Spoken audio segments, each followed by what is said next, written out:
Lähdin.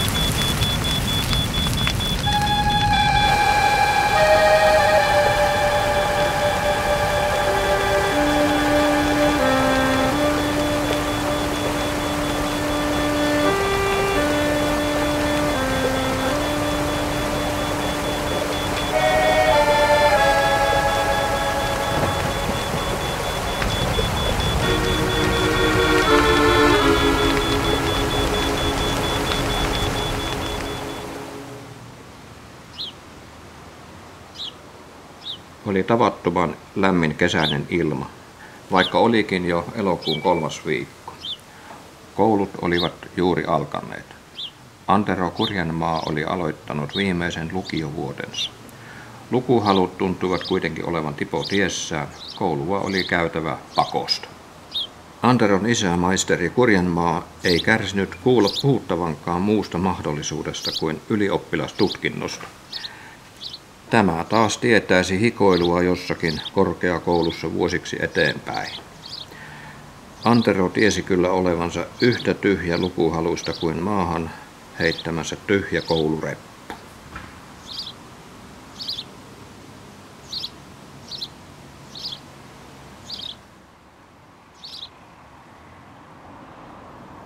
Antero etsi katseellaan kohdetta, johon purkaa sisunsa.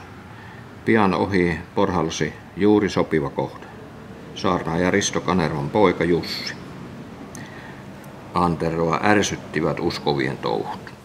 Tuliskohan tuosta äidin pikkulemmikistä jäsen mun jengiin? Jospa sitä kokeilis vähän iskis kaveriin muutamia kolhuja. Hei kaveri, pistäs pakki päälle ja tuu takaisin. Tää on vähän niinku mun jengin tietä tää. Yksityisalue ei oo mikään kaikkien meno. Tänne näin.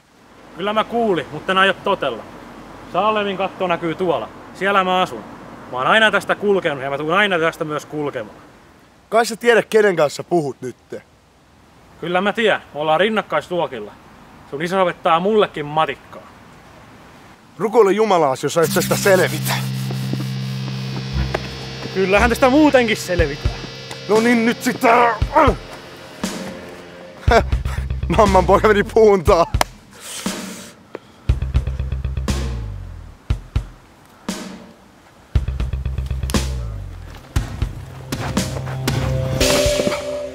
Nyt taisi poka erehtyä. Päästä irti. Auta arvesi vaan pillin esille, mä kun sun muutti. Sitten lentää veri sun nenästä. Nyt ei ota pilliä eikä nyrkkirautaa. Kerro, minkä takia sä kävit mun kimppuun. Älä soita suutasi siinä. Mä tukehdun. Mä irrotan heti, kun sä kerroit, miksi sä kävit mun kimppuun ja miksi sä pilkkasit Jumalaa. Onko se muka sun kaveris niin, ettei sitä saisi pilkata? Ei saa. Ja muista, aina kun sä puhut Jumalasta, puhu yksilön kolmannessa persoonassa. Hän. Jumala ei ole mikään se. Senkin mavis päästä irti. Sä teet musta kohta ruumiin. Mä en tee susta ruumista, vaan mä teen susta miehen. Sun pitää luvata mulle, että et sä enää ikinä käy kenenkään viattomaan kimppuun tolleen. Meinaako saarnaajan poika ihmisen tappaa? Tuomas Urpiainen oli kaupungin neuvokkaan konstaapeli. Hänen tehtävänsä oli pitää kurissa toistensa kanssa tappelevia jengejä. Hänet oli nytkin lähetetty rauhoittamaan tilannetta. Konstaapeli Urpiainen olikin tähän vaikeaan tehtävään mitä sopivin henkilö. Hänen isällinen, mutta tiukka otteensa oli saanut luvan ratkaista tämänkin tilanteen. Hyvän aika ton kaverin käsissä oli tukala holla. Mutta mä tän kuitenkin aloitan, mä tunnustan. Toi kaveri on ihan puhdas kuin pulunut. Ei muuta kuin päästät sen pois vaan. Miksi yleensä kävit tämän kaverin kimppuun? No tällä tavalla me hankitaan uudet jäsenet jengiin. Et ei muuta kuin turppiin vaan. Ja jos kaveri voittaa, niin pääsee suoraan johtojengiin. Ja tätä paikkaa me nyt tarjoan tälle meidän kaverille. Siinäpä vasta valtava mahdollisuus nuorelle miehelle. Kiinnostaako Kanervan poikaa? Ei todellakaan kiinnosta. Tuossa vähän äsken koulutunutta poikaa ja olisi hänelle juuri alkanut vähän evankeliumia saarnaamaan, mutta herra poliisi sitten minut keskeytti siinä juuri. Onko uskon levittäminen sellaista, että ensin lyödään miehen hartiat nurmikkoon ja sitten aletaan saarnata? Ei meillä yleensä noin toimita. Jumalahan ei voi ketään uskoon pakottaa. Mutta mun isä on opettanut mulle aina oikeudenmukaisuutta ja että ketään ei saa sortaa. Sinullahan on kunnon isä. Mikä sinun nimesi olikaan? Jussi Kanerva. Pidetään pojat tässä paikan päällä pieni kenttäoikeudenkäynti.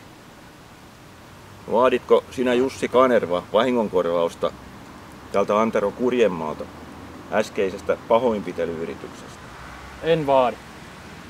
Mitä, eikö sä aio pistää mua tilille tästä touhusta? Ei tule vaatimuksia, mutta kutsu kylläkin. Tule kanssani meidän kämpälle perjantai-iltana Likolahteen. Siellä on mukava kalastella ja sorsanmetsästys alkaa lauantaina. Alituomioistuin on tehnyt päätöksensä. Määrään sinut kämppäretkelle. Vetoatko ylempiin tuomioistuimiin? No en varmasti vetoa. Mun on ikinä aikaisemmin tämmöisen retkille pyydetty ja sen takia mä en otan kutsun heti vastaan. Mun elämä ei mahdu mitään muuta kuin nyrkkeilyä. Ensin nyrkkeillään harjoitussalissa ja myöhemmin sitten jengin kanssa pihalla kaduilla. Harvasta tappelutilanteesta konstaapeli oli selvinnyt näin vähällä. Jussin idea Anderon viemiseksi rauhalliselle kalamajalle ei ollut uusi. Jussi oli lainannut isänsä toimintasuunnitelmaa. Vaikeuksiin joutuneita nuoria vietiin usein rauhoittamaan kämpälle. Näin heitä voitiin auttaa paremmin. Usein saarnaaja Risto Kanerva sai vaikeasti hallittavan pojan kalamajalleen. Siellä hän pyrki puhumaan kumppanilleen sopivin annoksin Jumalasta.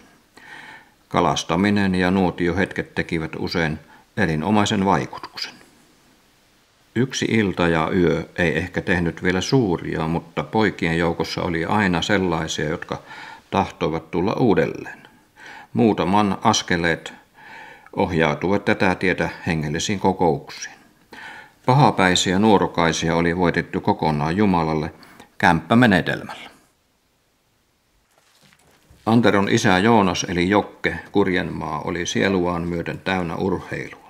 Hänen vapaahetkinsä ei liioin mahtunut mitään muuta kuin nyrkkeilyä ja erilaisten urheiluseurojen ja yhdistysten kokouksissa istumista.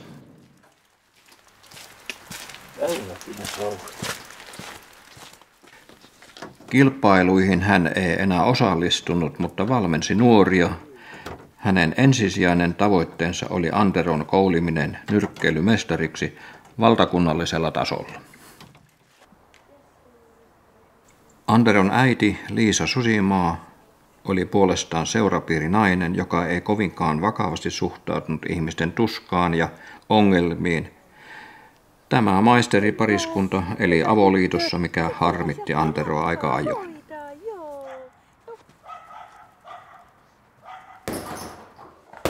Kaikesta huolimatta vanhemmat eivät tienneet mitään Anteron toisesta elämästä. Hän toimi pinnan alla ja ulospäin hän näytti kiltiltä, menestyvältä nuorelta.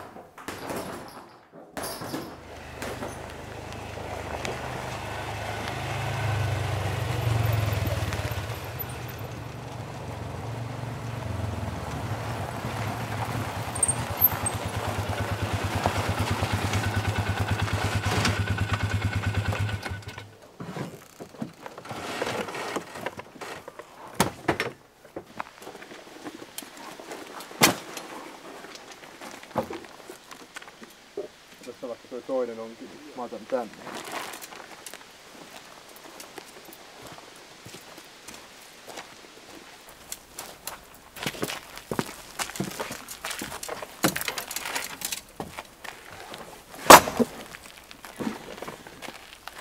Kuten näkyy, niin eihän tämä mikään loistomökki ole. Sisällä löytyy laveria, jossa voi sitten nukkua, kun väsyttään alkaa. Ja kamina löytyy, että ei siellä kylmä tule. Ja rannassa on laituria ja venettä. Että ei täällä mitään turhia hienosteluita ole, mutta... Tämähän on komia paikka. Iskes taitaa olla täällä aika usein. Joo, isä, se on kyllä aina täällä, kun vaan suinkin pystyy järjestämään aikaan. Jaa, kelpaako se seuraksi, kun ukko kälppii tänne? Kyllä mun seura isälle kelpaa. Me ollaan ihan hyvissä väleissä. Niin, minullahan ei ole mitään isää oikeesti, on vaan nyrkkeilyvalmentaja. Ai jaa, eikö sä koskaan niinku retkeile isäs kanssa, ettekö te tee mitään yhdessä? En koskaan. En kerta kaikkiaan koskaan. Jaa, sun isäs taitaa olla melkoisen kiireinen mies.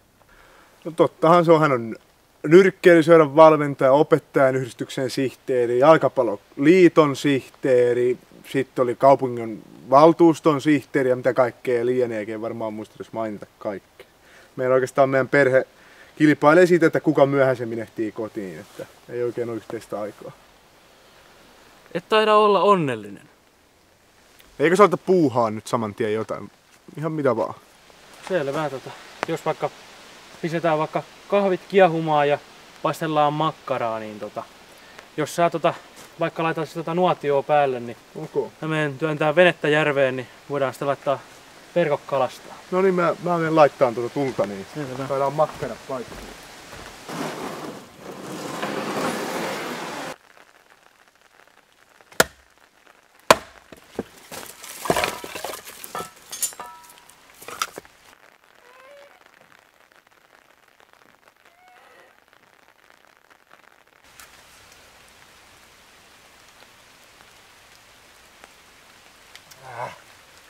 Se sytyy.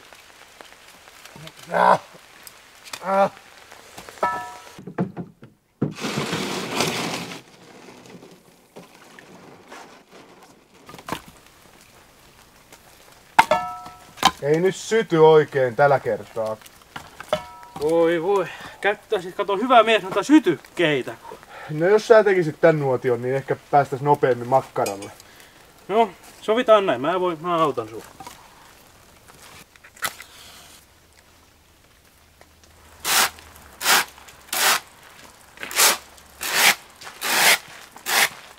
Päivää! Päivää. Meillä ei tavallisesti tulla kyllä ilman puhelinsoittoa. Olen Risto Kanerva Saalemista, terve. Mitä asiaa? Tulitteko lehtikaupoille? Ei ollenkaan, ei. Tulin tuomaan viestiä pojaltanne. Hän lähti poikani kanssa tänään eräretkelle ja tulevat vasta ensi viikolla. Eihän tästä nyt tule mitään. Eikö Antero muistanut, että hänellä on tänä iltana nyrkkeilyharjoituksetkin? Sitä en tiedä. Siitä pojat eivät puhuneet yhtään mitään. Vaikutitteko te tähän lähtöön jotenkin? En ollenkaan, en. Pojat olivat koulussa jo sopineet lähdöstään Likolahteen. Vai Likolahdessa? Te siis olette Jussi Kanervan isä. Kyllä. Muistakaa, että minun poikaani ei saa uskovaisuus tarttua, vaan pitää poikani erossa uskon asioista. Tässä talossa ei virsiä veisata. Jaha. No, morjes. Ilta kämpällä oli vierähtynyt nopeasti. Anderon jäykkyys ja varovaisuus hävisivät vähitellen. Elokuinen ilta alkoi hämärtyä poikien valvoessa pitkään nuotion loisteessa. Anderon teki mieli alkaa puhua vaikeuksistaan ja jengiin liittymisen syistä. Hän jää kuitenkin odottamaan Jussin aloitetta asiassa.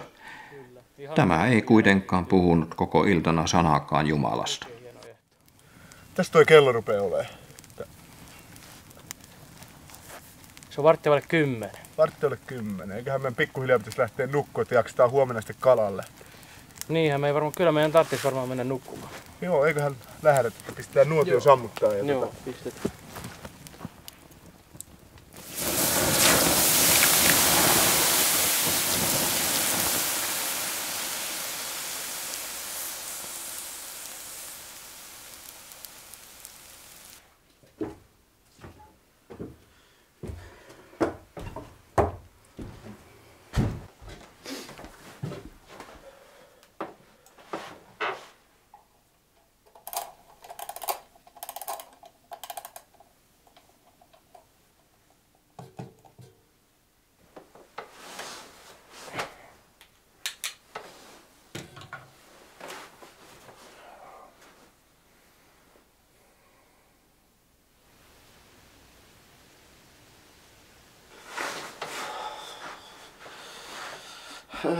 Ei.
Seuraavana aamuna järven ollessa tyyni pojat lähtivät varhain kalaan. Ilma oli mitä sopivin rennolle kalastusreissulle.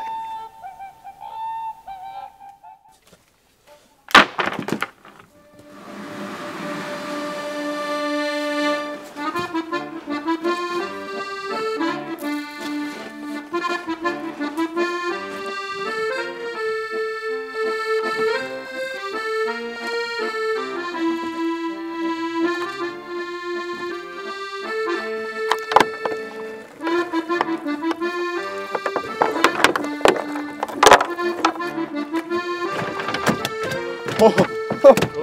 Huhako tää on?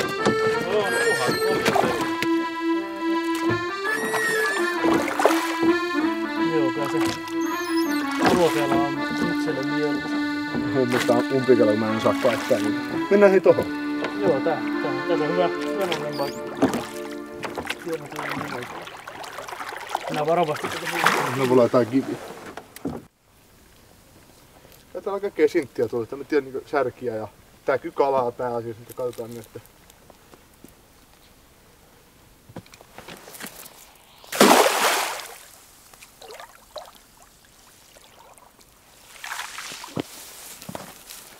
Ei mitään.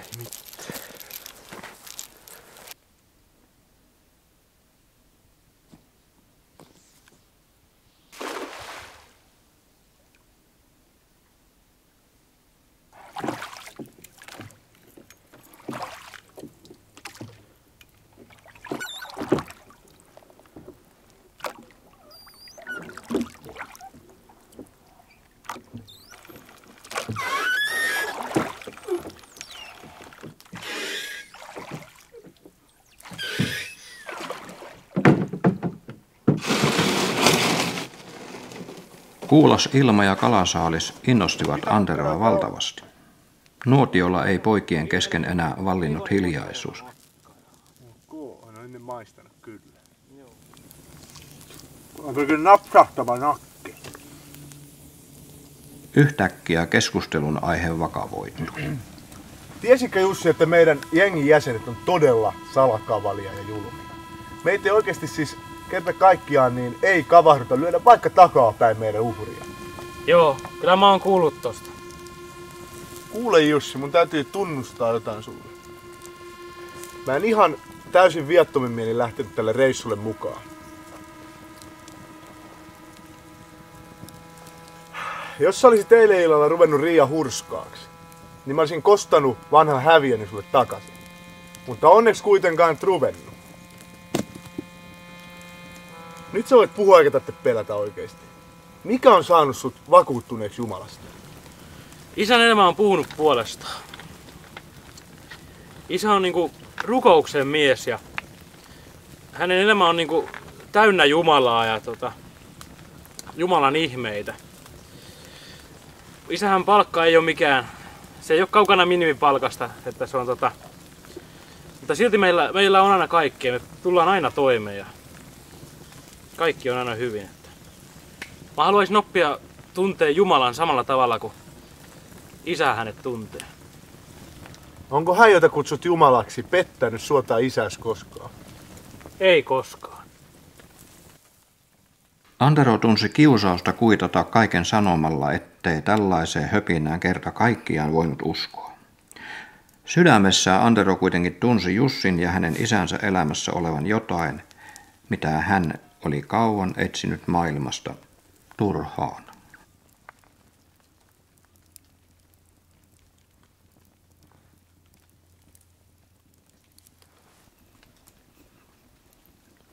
Mä haluaisin kuulla sun iskäs puhuvan.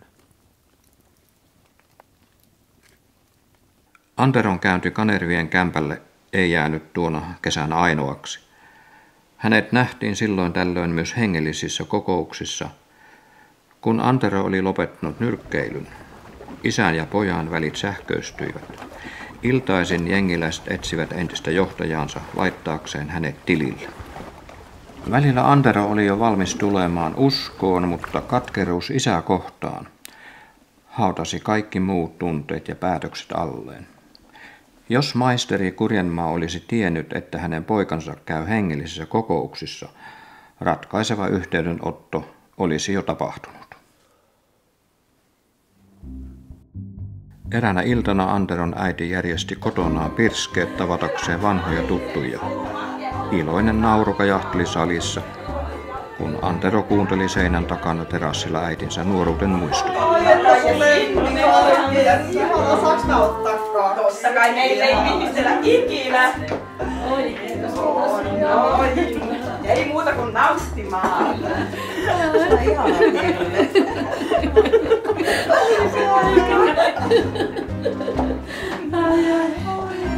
Kai heitä muistatte, miten aikanaan mä taistelin Sannin kanssa sitten jokesta. No totta ihmeessä nyt se muistetaan. Oltiin tosi kateellisia, kun löit armotta Sannin laudalta. Kyllä on tää ihanaa, kun me ollaan täällä yhdessä. Niin sanoisin, että hieno kutsuit meidät. On ihanaa oli kyllä kutsua teidät. Niin.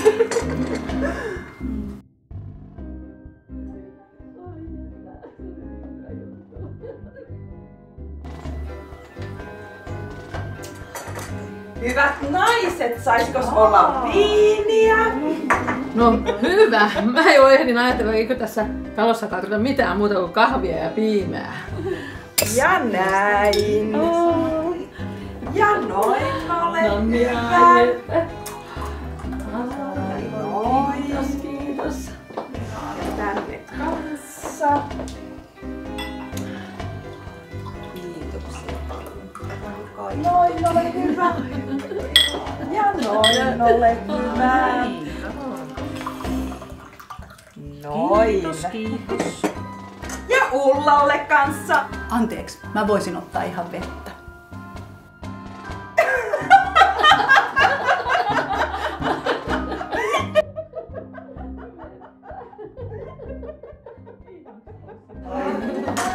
Ja nyt kohotamme Malin. Sille, että Ulla juo vain vettä. Ja kiitos!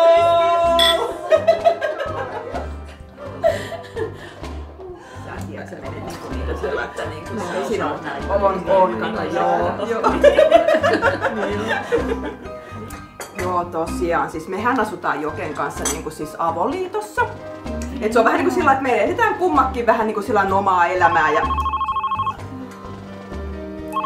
Mutta hei, mun täytyy mennä vastaan tähän. Ja se on soittelevää.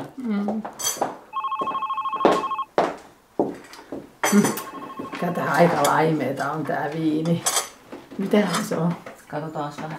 Eikö tää ole jotain marketin halpaa viineä? Ihan Liisan tapasta no tietenkin. niin justiin. Mäkin ajattelin, että ihan sen tyyppistä. Niin, olisin ostanut jotain vuosikertaa. Niinpä. No, pahemman puutteessa. Ja ei ole muuten kyllä Liisan musiikkimakukaan yhtään parantunut. Aina on samanmoista. Ihan samaa. Kyllä. Siis anteeksi tosi paljon, kun mä niitä, ja mulla oli pakko ottaa siis se puhelu sitten, että niin Joo. Ulla, miksi et sä vois nyt ottaa yhtä pientä lasillista ja osallistua meidän tähän nilonpitoon? Ei se nyt haittaa ollenkaan. Niin. Hei, ei teidän ilonne ole todellinen. Mä olin jo kouluaikoina asioista eri mieltä kuin te. Mulla on nyt ihan erilainen rauha sisimmässäni kuin silloin. Mä uskon Herraan Jeesukseen. Ja mä toivon, että tekin saisitte kokea pelastuksen. Ei täällä mitään saarnaajia tarvita. Menisit nyt hyvä ihminen kirkkoon. Täällä aikuisten ihmisten seurassa on. Jaha, kai tästä täytyy jo lähteä. Kiitoksia kaikille ja hyvää jatkoa. No, hei. Hei nyt vaan sitten. Ihmeellistä. No on se. No ei voi mitään. Mutta jatketaan. Itse on valinnut osaksi. Niin no. Ei se meitä hetkä auta. Jatketaan me vaan. Ulos päästyään Ullaa puistotti. Hän ei ollut osannut arvatakaan tällaista reaktiota vanhoilta ystäviltään. Hän lähetti rukouksensa taivaallisen isänsä luo ja pyysi heille samaa rauhaa, jonka oli itse saanut kokea. Oho, ja eiköhän mekin ruveta tästä jo pikkuhiljaa lähteä. On tässä jo jotain. Kai me vaan sitä lähdetään. Joo. Mutta oli siis tosi ihanaa, että oli täällä. Kiitos. Kyllä.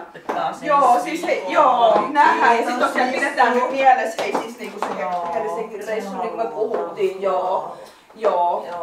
Kiitos paljon. Joo, nyt nukkumaan sit joo, kyllä. Nähdään öitä. Nähdään öitä. Oli tääkin kyllä ilta.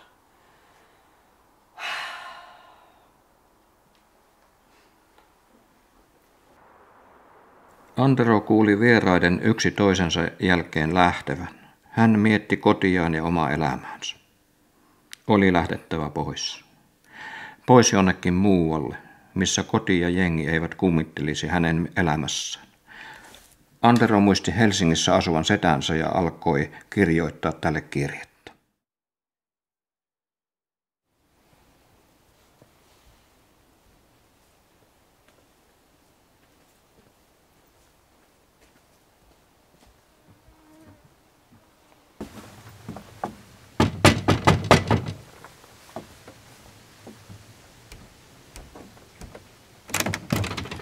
No mutta ehtoot. Ehtoota.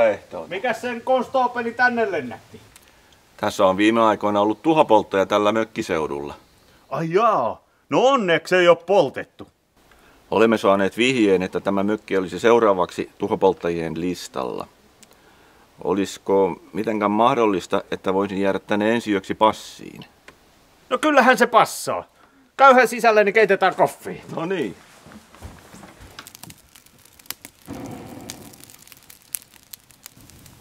Onpas kirkasta vettä. Tulee komia kahvi. Tuleeko sieltä järvestä kalaa? Siikaa ja lahnaa ja kuhaakin on saatu.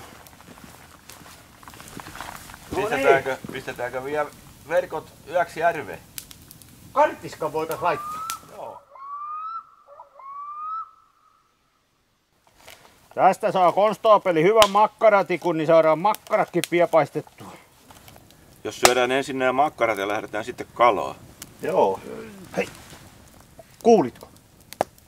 Joo. Tulkaa.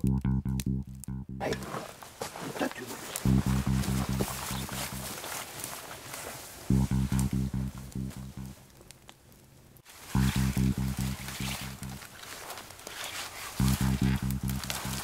Siellä on. Joo, sieltä niitä tulee. Monta niitä on. Näetkö? En oo. Hei, tuo se möskö! Poltetaan se! Niitä on 4. Joo, ja siellä on bensakanisteri. Joo, ihan noin ei. Auki!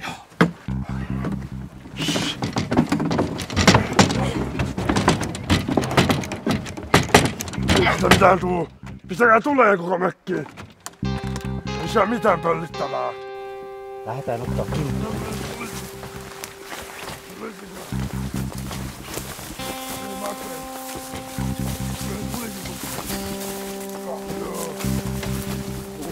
Hei! Kädet ylös! Housun taskut nurin!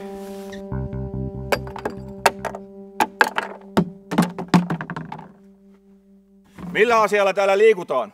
Vastatkaa! Ketä te ootte? Lain nimessä seis!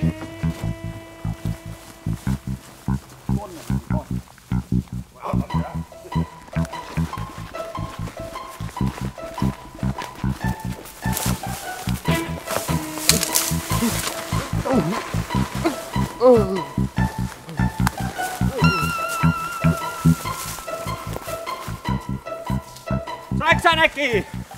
Päästikö sä ne pakoon vai? Antaa niiden mennä. Tuo mettän takana niiden auton tykönä muutama poliisi sitä odottamassa. Onko niillä mukaan korttikin? No ei niillä varmaan kyllä korttia on.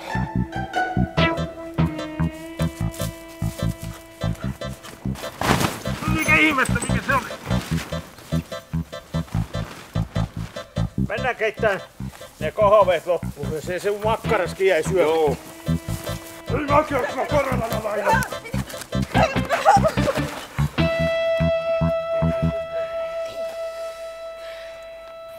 Joutuukohan pojat putkaan? Enpä usko. Poliisiserät taitavat jaella pojat koteihinsa yksitellen pienen jälkipuheen kerran. Isä ja äiti sitten pitää kuria sen jälkeen paremmin. Olemme todenneet sen olevan hyvä rangaistusmuoto. Mitenköhän poikani ja Antero, niin joutuukohan ne jengin vihoihin? Mahdollisesti. Nyt kun alettiin puhumaan Anterosta, niin jatketaan vielä luottamuksellisesti. Ai, mitä Anterosta? Anteron vanhemmat eivät tiedä poikansa puuhista. Muistatko vielä sen viime kesäisen tuhopolton? Joo, muistan hämärästi siellä Korpinavalla. Valitettavasti sen takana oli Anteron johtama jengiporukka. Kun asia menee syyttäjälle, ei Anteron vanhempia voi pitää enää asiasta tietämättöminä.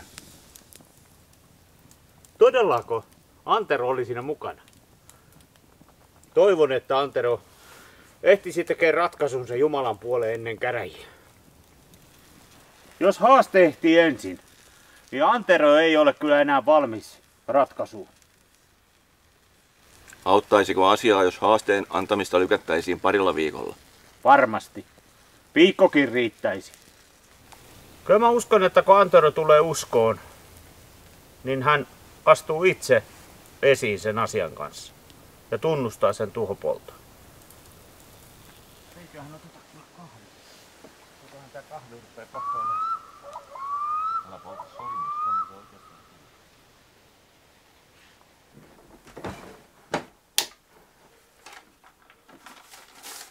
Terve Antero. Sain sinulta kirjeen viikko sitten. Ymmärrän, että tilanteesi on vaikeaa. Veljeni raivostuu, jos saa tietää, että olen hänen tietämättäen ottanut sinut Helsinkiin. Tarkkaan harkittuani olen kuitenkin päättänyt avata sinulle kotini ovet. Osaatko ollenkaan arvata, miksi olen näin päättänyt? Et ehkä tiedä minusta tarpeeksi. Tunnen aivan selvästi, että oman elämäni historia toistuu sinussa. Ja tahdon auttaa sinua pääsemään elämisen alkuun täällä toisenlaisessa ympäristössä. Ilmoita, koska aiot tulla. Sinulla on puhelinnumeromme. Soita asemalta, niin tulen vastaan. Jäämme odottamaan tuloasi. Tervehtien setäsi, Jaakko Kurjenmaa. Ennen lähtöään Helsinkiin Antero asteli jäähyväistunnelmissa kohti iltakokousta. Hän pelkäsi kohtaavansa entisiä jengiläisiä. Antero tajusi, että jos ne vihan voimat, jotka Jeesuksen vaikutus oli hänessä hillinnyt, pääsisivät purkautumaan, jäljet olisivat pahat. Hän aavisti myös, että ratkaisu johonkin suuntaan tapahtuisi pian. Joko hän sivuttaisi mahdollisuudensa tulla uskoon ja palaisi jengimaailmaan, tai sitten hän valitsisi toisin. Uskon ratkaisu merkitsisi käyntiä poliisilaitoksella. Anteron omatunto oli alkanut heräillä. Raamatussa monesti kerrotaan monenlaisia erilaisia tapahtumia. Ja yksi erittäin hauska ja toisaalta semmoinen koskettava tarina on Sakkeuksesta. Kun ajatellaan, että Sakkeus oli tullimies ja oli publikaani, ja hän oli publikaanien esimies, ja hän oli eläessään paljon tehnyt erilaisia rikoksia, ja hän oli niin kuin ryöstänyt ihmisiltä rahaa ja omaisuutta. Niin Sakkeus kuitenkin kaikessa inhimillisyydessään kaipasi kosketusta Jumalalta. Kuvaillessaan Jeesuksen ja Sakkeuksen kohtaamista Kanerva tunsi valtavaa sisäistä riemua. Uskovien silmät loistivat, kun he kuuntelivat tuttua kertomusta. Mutta Sakkeus, kun oli varreltansa lyhyt, pieni mies, hän ei nähnyt Jeesusta noiden ihmisten takaa, vaan hän kiipesi puuhun nähdäkseen Jeesuksen. Ja Jeesus käveli jo kaupungin ohitse, jossa Sakkeus oli se puu, niin se oli kaupungin niin kuin ulkopuolella. Ja Jeesus tuli tuon puun kohdalle, hän katsahti ylös ja näki Sakkeuksen ja sanoi, Sakkeus, tule alas.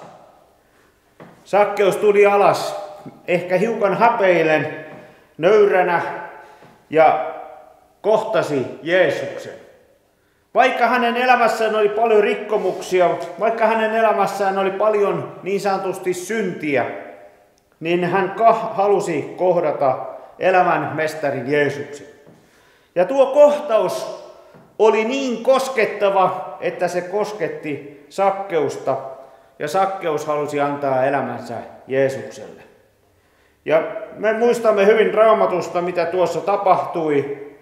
Sakkeus ensin pelastui ja koko hänen perhekuntansa pelastui. Suuri hätä Anteron sielusta laskeutui Kanervan sydämelle. Kun olemme kokoontuneet Tuntui, ettei koko huoneessa ollut muita kuulijoita kuin tämä lukiolaispoika.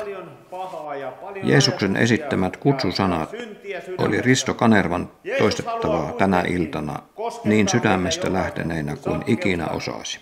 Tuolla Jerikon kaupungissa. Sinä ystäväni, jos koet, että sinä haluaisit kohdata Jeesuksen ja ottaa hänet elämääsi, tule tänään niin kuin Sakkeus Jeesuksen luo.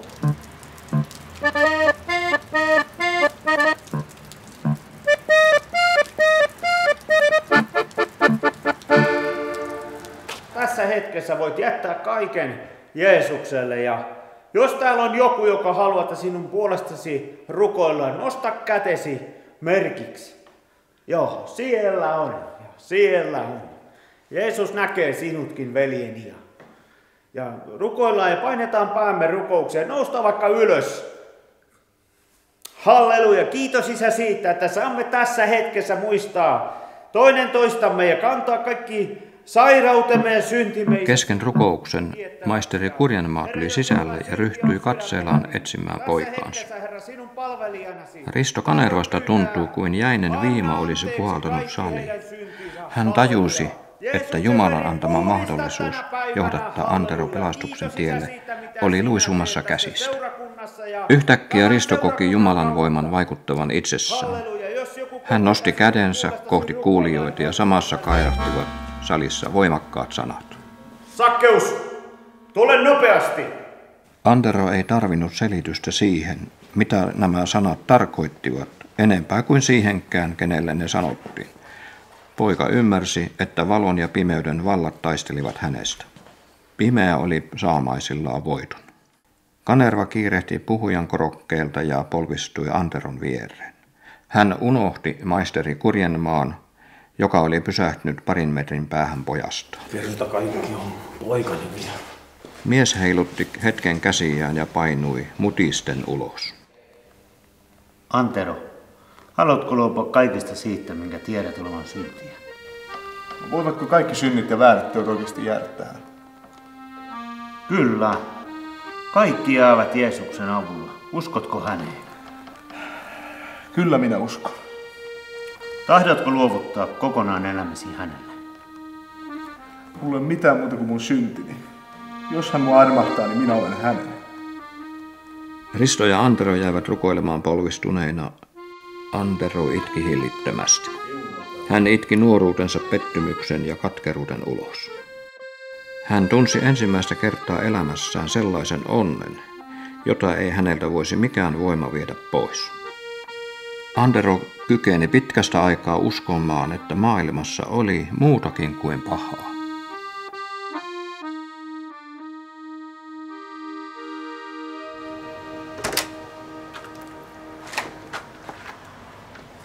Hei Antero!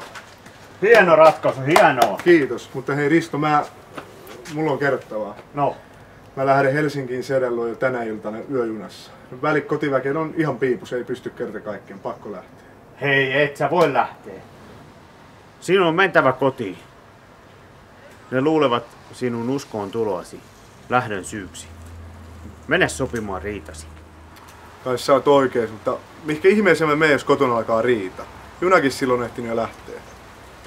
Hei, tuu meille yöksi. Mä menen laittaa sulle perin valmiiksi. Kaikki järjestyy. Kiitos. Hei, me kotiin rukoilee. Mä menen kotiin, kävi miten käy. Tsemppiä. Tästä se lähtee elämä nousuun. Kiitos.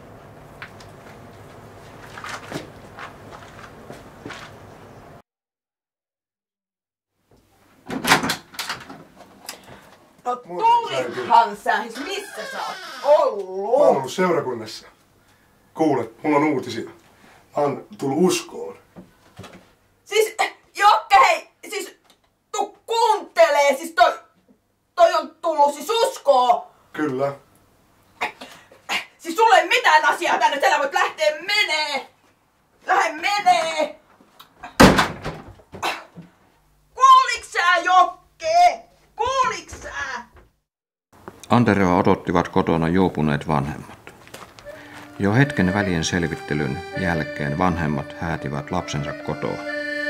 Syynä ei niinkään ollut Anteron uskonratkaisu, vaan isän katkeruus. Olihan tämä menettänyt unelman poikansa nyrkkeilymestaruudesta.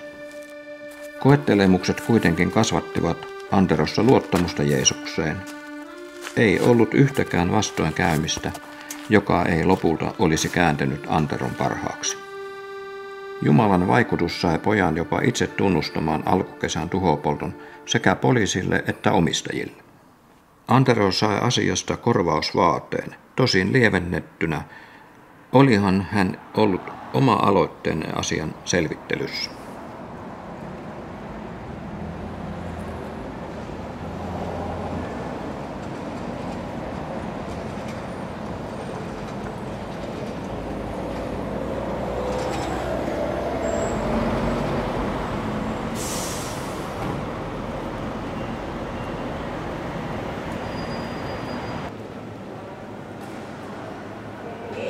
Juna 48 Vaasasta Helsinkiin lähtee raiteelta 1.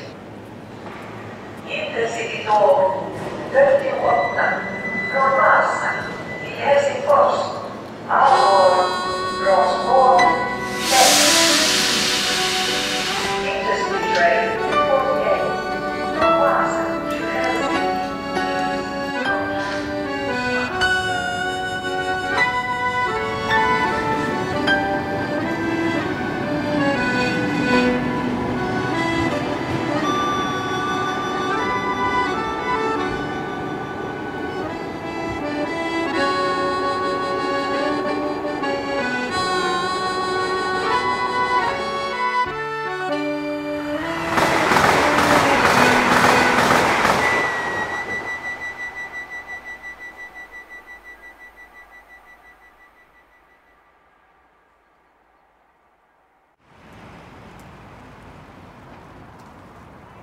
Päivät kuluivat ja Antero muutti Helsinkiin setänsä luo.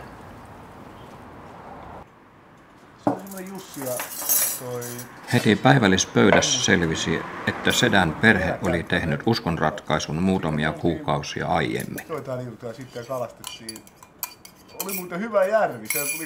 Uusi ja turvallinen ympäristö antoi Anterolle voimaa jatkaa koulunsa loppuun.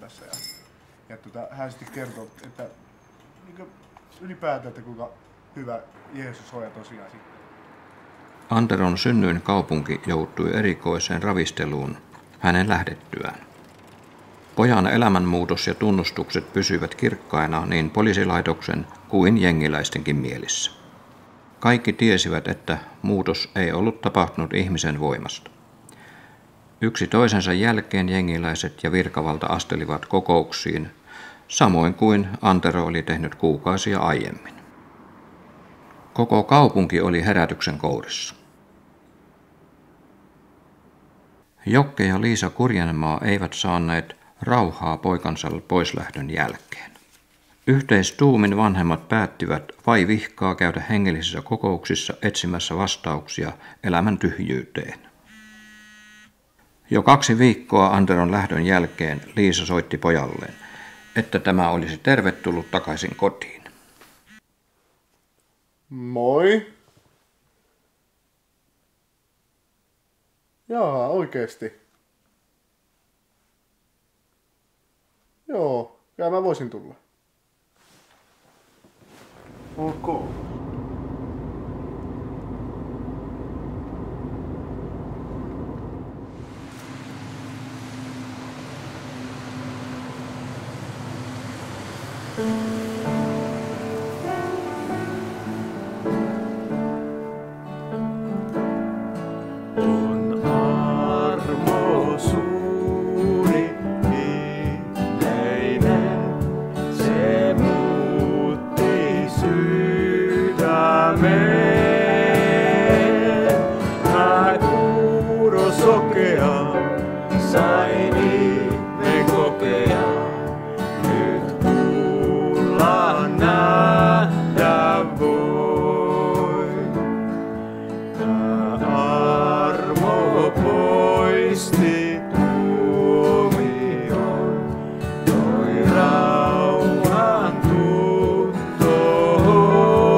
Kerran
Ja, jes, kiitoksia. Hyvin meni.